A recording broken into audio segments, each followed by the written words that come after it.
আজকে আমরা এখানে জড়িত হয়েছি একটাই কারণে, আমরা মুসলমান হিসাবে এখানে এসেছি।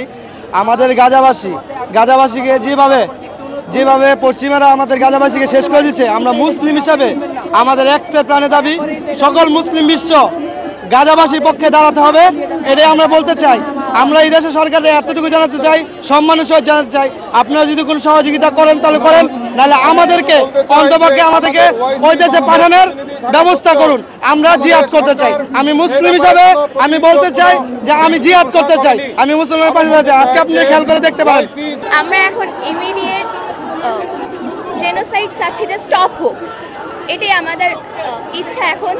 আর ইসরায়েল এই পর্যন্ত যে ক্ষতিগুলো করছে, তারা যাতে এটার অ্যাপোলোজাইজ করুক, আর তারাতে এটা রিকভার করতে হেল্প করুক তাদেরকে, আর কিছু মুসলমান, প্রত্যেক মুসলমান ভাই বোন।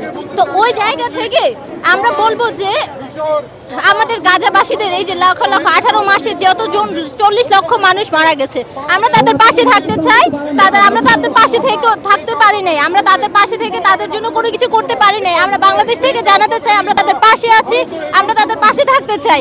আমরা আমাদের প্রশাসনকে বলবো, তারা যদি কোনো ব্যবস্থা না নেয় তাহলে আমাদেরকে যেন পাঠায়, আমরা তাদের পাশে থাকতে চাই। আমরা তাদের পাশে থেকে তাদের জন্য কিছু করে যেতে চাই। আমি শুধু বলতে চাই, ওআইসি বাংলাদেশ প্রতিনিধি থেকে আমরা প্রতিনিধি করতে চাই, স্বেচ্ছাসেবক সেখানে হিসেবে যেতে চাই, এবং সেই স্বেচ্ছাসেবক বাংলাদেশ থেকে প্রতিনিধি দল ওইখানে গিয়ে প্রয়োজনে আমরা রক্ত দিব, কিন্তু ফিলিস্তিনিদেরকে তার স্বাধীন সার্বভৌম রাষ্ট্রকে আমরা ফিরিয়ে দেবো ইনশাআল্লাহ।